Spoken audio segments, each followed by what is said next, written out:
எங்க இல்லாம மாப்பிள்ளைய தேடினேன். கடைசியில ஒரு இன்ஸ்பெக்டரே எனக்கு மாப்பிள்ளையா வருவாருன்னு அதிர்ஷ்டம் இருந்திருக்கு. மாப்பிள்ளை தம்பி, இப்போ குரு பயிற்சி நடந்ததுல அதுல இருந்து என் ராசி கொஞ்சம் ஓங்கிதான் இருக்கு. சரி, என்ன சாப்பிடுறீங்க? அதெல்லாம் அப்புறம் பாத்துக்கலாமா. இன்னொரு முக்கியமான விஷயம், இது என் வீட்டுல நடக்கிற 2வது கல்யாணம்.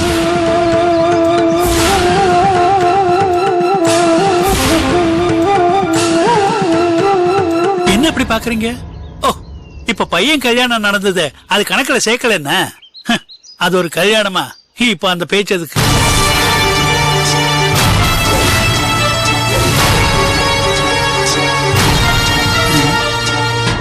சரி, தம்பி முகமே சரியில்லை. இப்போ நம்ம விஷயத்துக்கு வரும். என் பொண்ணுக்கு நான் என்ன செய்யணும்னு எதிர்பார்க்கறீங்க? நீங்க ஒண்ணும் செய்ய வேண்டாம். எல்லாரும் சந்தோஷமா கல்யாணத்துக்கு வாங்க. மத்த விஷயங்களை நாங்க பாத்துக்கிறோம். கல்யாண செலவு எங்களோடது. சார், ஒரு பொண்ணை பெத்து நல்ல குணத்தோட வளர்த்து இத்தனை வருஷமா பாதுகாத்து என்ன நம்பி அவளை ஒப்படைக்கிறீங்களே, அதை விட எனக்கு வேற என்ன சார் வேணும்? மாப்பிள்ள, உண்மையிலேயே நீங்க தங்க கட்டி. நான் உங்களுக்கு மாமனார் ஆகணும்ன்றது என் பூர்வ ஜென்ம புண்ணியம்னு நினைக்கிறேன். சரி, நீங்க பேசிட்டு இருங்க. நான் போய் காஃபி போட்டு கொண்டு வரேன். சம்பந்தியமா, சக்கரை கொஞ்சம் தூக்கலா போடுங்க. சரிங்க. அம்மா போனதுக்கு அப்புறம் உங்ககிட்ட ஒரு முக்கியமான விஷயம் பேசணும்னு நினைக்கிறேன் தம்பி. சொல்லுங்க சார். நிச்சயதார்த்தம் தேதி குறிக்கிறப்போ உங்க ஜாதகத்தை ஜோசியர்கிட்ட காட்டினேன். உங்க ராசிக்கு இப்போ டைம் சரியில்லைன்னு சொன்னாரு. சார், அதெல்லாம் விடுங்க சார். இந்த காலத்துல போய் அதெல்லாம் நம்பிக்கிட்டேன். உங்க கருத்து வேணா அப்படி இருக்கலாம். இருந்தாலும் நான் பொண்ணு கொடுக்க போற ஆள் இல்ல. கவலைப்பட்டு தானே ஆகணும். அதுவும் உங்களுக்கு உத்தியோகத்துல பிரச்சனை வரும்னு இருக்குதான். சரி, இன்ஸ்பெக்டர் வேலையை விட்டுட்டு டாக்டர் வேலைக்கு போயிட்டுமா?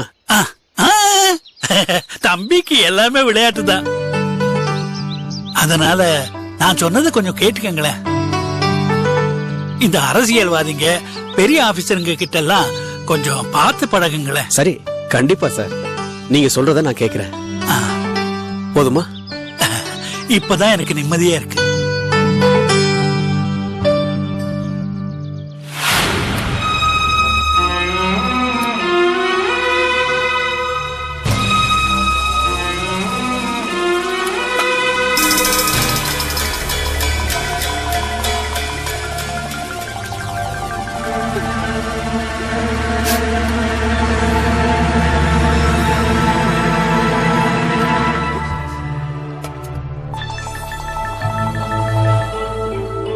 இதுக்கு மேல நம்ம உயிரோட வாழ்ந்து என்ன பண்ண போறோம்?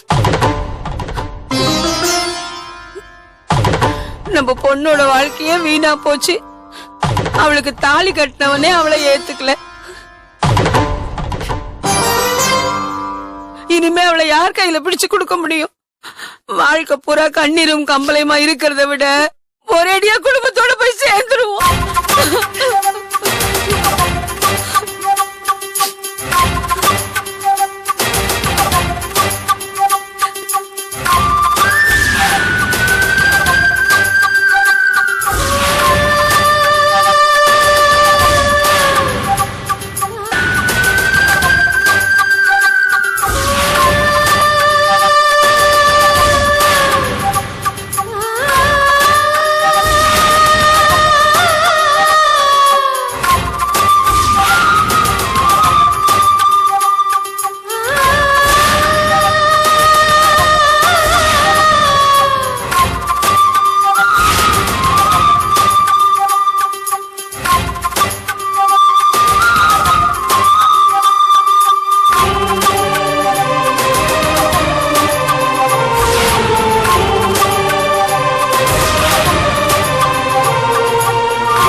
சாப்பிட்டு செத்துருவோம்.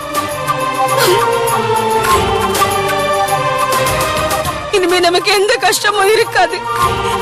நாம செத்ததுக்கு அப்புறம் ஏது மானம் அவமானம் எல்லாம்.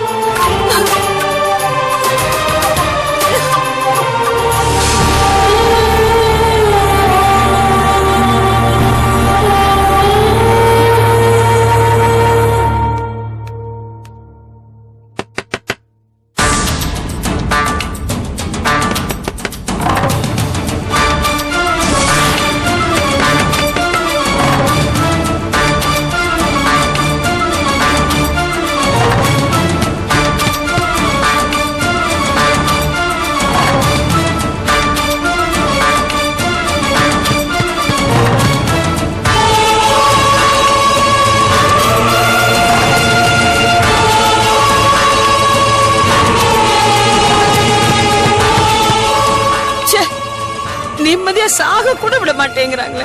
இனிமே யார் வந்தா நமக்கு என்ன? நடக்கட்டும். தேவி,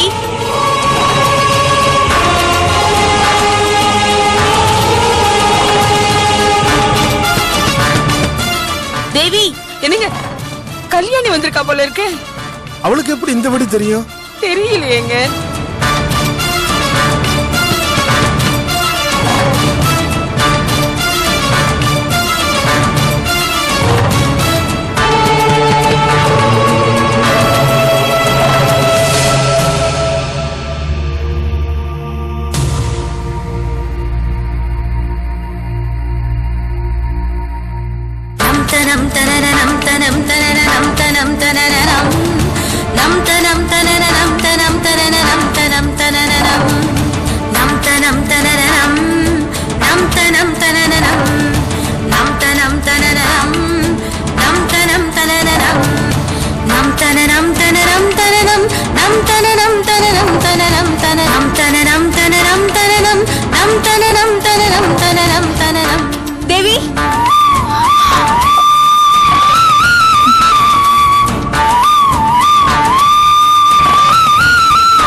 தேவி, தேவி,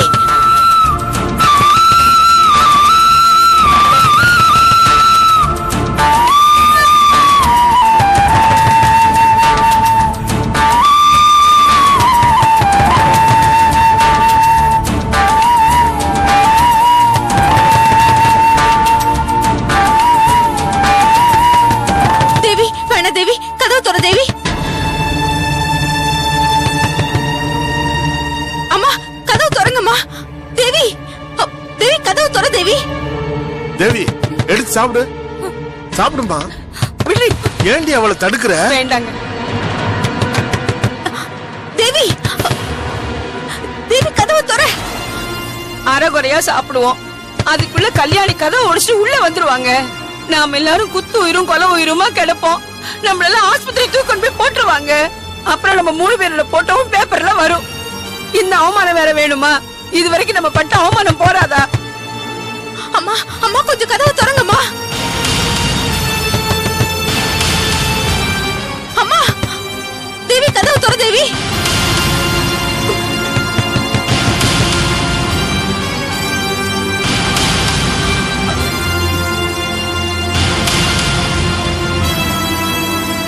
தேவி, கல்யாணி கிட்ட மூச்சு விடக்கூடாது. தேவி, தேவி, கதவு திற தேவி. ஏதாவது காரணம் சொல்லி அவளை அனுப்பிட்டு அப்புறமா நம்ம சாப்பிடுறோம். இருக்கு.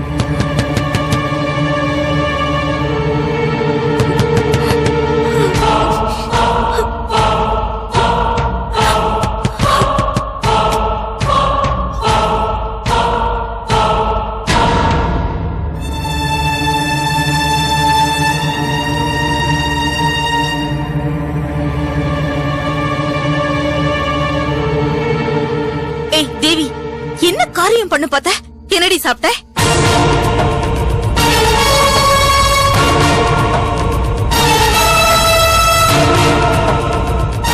சொல்லு, என்ன சாப்பிட்ட? நீங்களாவது சொல்லுங்கம்மா, என்ன சாப்பிட்டீங்க?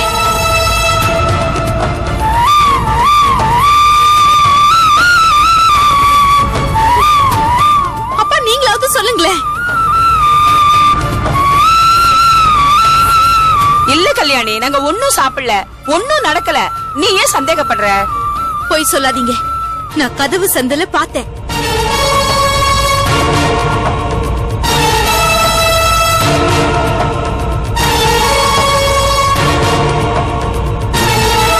போய் சொல்லாதீங்க. நான் கதவு சந்தல பார்த்தேன்.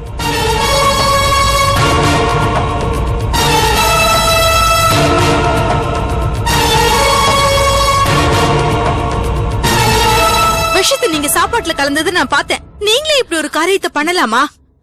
எங்க எங்க அதை வச்சீங்க? இல்ல இல்ல இல்ல கல்யாணி, இல்ல இங்க எதுவும் இல்ல. அம்மா இல்ல கல்யாணி, எடுக்காத எடுக்காதேன்னு சொல்றேன்ல.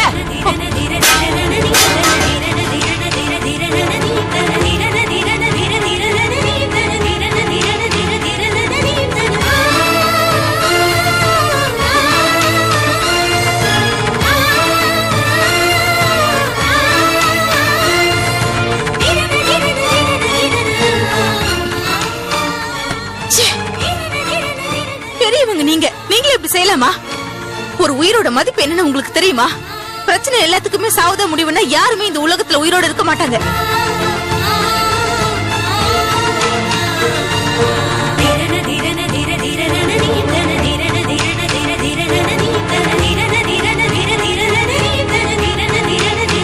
எங்களை என்னமா கல்யாணி பண்ண சொல்ற? இந்த உலகத்தோட எங்களால போராட முடியல. தினம் தினம் அசிங்கப்படுறோம். நொடிக்கு நொடி அவமானப்பட்டு சாக வேண்டியதா இருக்கு. எங்களால முடியல கல்யாணி, முடியல. உலகம் 1000 பேசும். அதுக்காக நம்ம வாழ்க்கையை நாம தான் வாழணும்னு நினைக்கணும். எப்படிமா? இந்த உலகத்தை நாங்க மட்டுமா இருக்கோம்?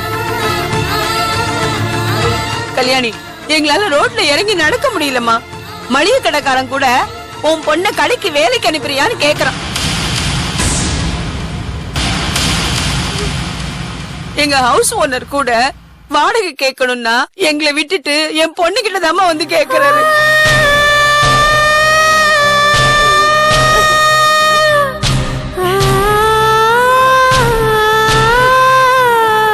இத வெளியில எப்படிமா சொல்ல முடியும்? சொல்றதுக்கு நான் கூசுதுமா. என்னால முடியல கல்யாணி, முடியல. ரொம்ப கேவலமா இருக்கு கல்யாணி.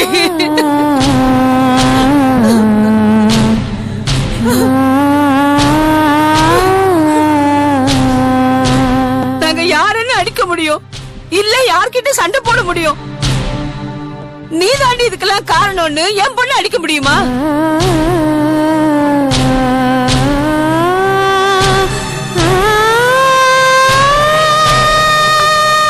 நான் எதுக்காக இவளை பெத்தேன்னு நானே என்ன அடிச்சுக்க முடியுமா? இல்ல படிச்ச அந்த கடவுளை தான் நொந்துக்க முடியுமா? சொல்லு கல்யாணி, சொல்லு. நான் என்ன பண்ண? அதுக்காக செத்துடுறதா? நீங்க செத்துட்டா உலகத்தோட பார்வையில தப்பானவங்கள தான் ஆயிடுவீங்க. வாழ்க்கைனா நின்னு போராடணும், ஜெயிக்கணும். நீ ஒண்ணு குழந்தை இல்லையே, சொந்த காலையே நிக்க தெரிஞ்ச பொண்ணு. நீ எப்படி குழையா இருக்கலாமா தேவி?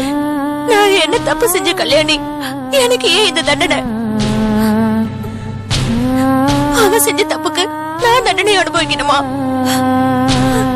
செல்போன்ல படம் எடுத்து வச்சிருக்கேன்னு சொல்லி என்ன மிரட்டுறான். என்னால எப்படி நிம்மதியா இருக்க முடியும் சொல்ல? வேற என்ன நான் தப்பு செஞ்சேன்?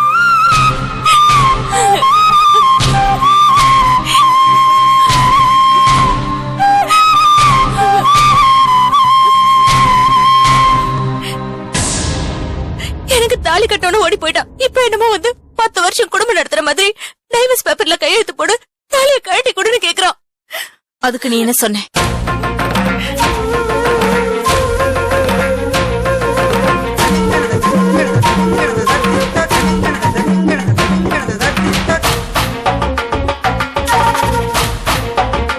தாலியை கழட்டி அவன் முகத்துல வீச வேண்டியதானே?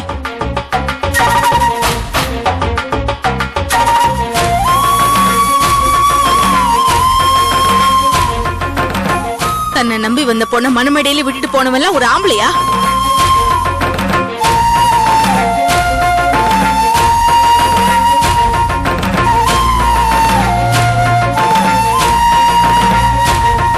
யாரோ சொன்னாங்கிறதுக்காக தாலி கட்டின பொண்டாட்டி மேலேயே சந்தேகப்படுற அவனோட உன்னால எப்படி குடும்பம் நடத்த முடியும்?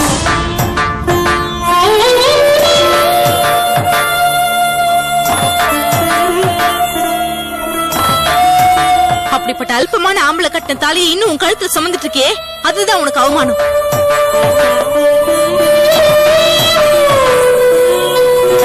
அவன் வந்து தாலியை கழட்டி கொடுன்னு கேட்ட உடனே அவன் மூஞ்சில தூக்கி எறிஞ்சிருந்தா நீ தைரியமான பொண்ணு.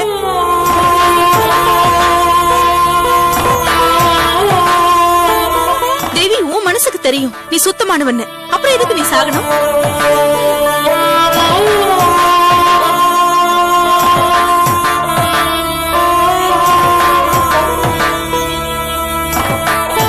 நீ எப்ப சாகணும்னு முடிவெடுத்தியோ அப்பவே நீ சுத்தமானவன்னு புரிஞ்சு போச்சு.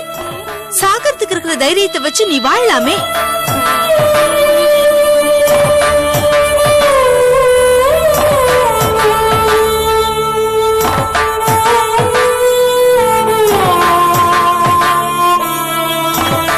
ஏமா, உங்க பொண்ணு மேல உங்களுக்கு நம்பிக்கை இல்லையா? நீங்களே அவளை கெட்டு போனவன்னு சொல்லலாமா? இப்படி சாகடிக்க நினைக்கலாமா? தப்புதான் கல்யாணி, தப்புதான். நான் கல் நெஞ்சக்காரியாவே இருந்துட்டேன் கல்யாணி. தங்கமான பொண்ண பெத்துட்டு நானே அவளை கொல்ல நினைச்சேனே.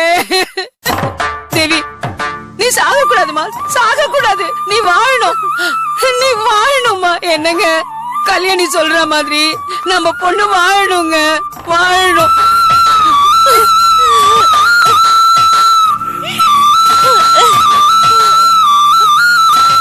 இவ நான் பெத்த பொண்ணுங்க, நான் பெத்த பொண்ணு. அவளை சாக விடக்கூடாது, வாழ வைக்கணுங்க. அவ வாழ வைக்கணும். கல்யாணி, நல்ல நேரத்துல நீ வந்தம்மா. நான் செய்ய இருந்த தப்ப நீ எனக்கு புரிய வச்சுட்ட. நீ நல்லா இருக்கணுமா, நல்லா இருக்கணும். கல்யாணி, நீ மட்டும் வரலன்னா நாங்க 3 பேரும் செத்து போய் பணமா தான் கிடப்போம். நீதாம்மா எங்க குலதெய்வம்.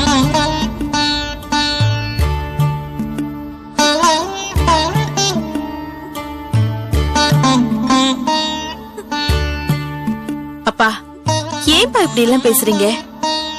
தேவியை நல்லபடியா பாத்துக்கோங்க, அது போதும். விமலாவை பார்த்தேன் தேவி, அவதான் இங்க தங்கி இருக்கிறதா சொன்னா.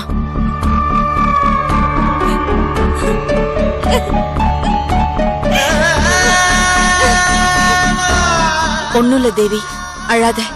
வாழ்க்கையில துணிச்சலா இருக்க கத்துக்கோ. இது பாரு, உனக்கு என்ன பிரச்சனை வந்தாலும் என்ன கூப்பிடு, நான் இருக்கேன் உனக்கு. சரியா? அழாத. இனிமே இந்த மாதிரி முட்டாள்தனமான காரியத்தை பண்ணாத.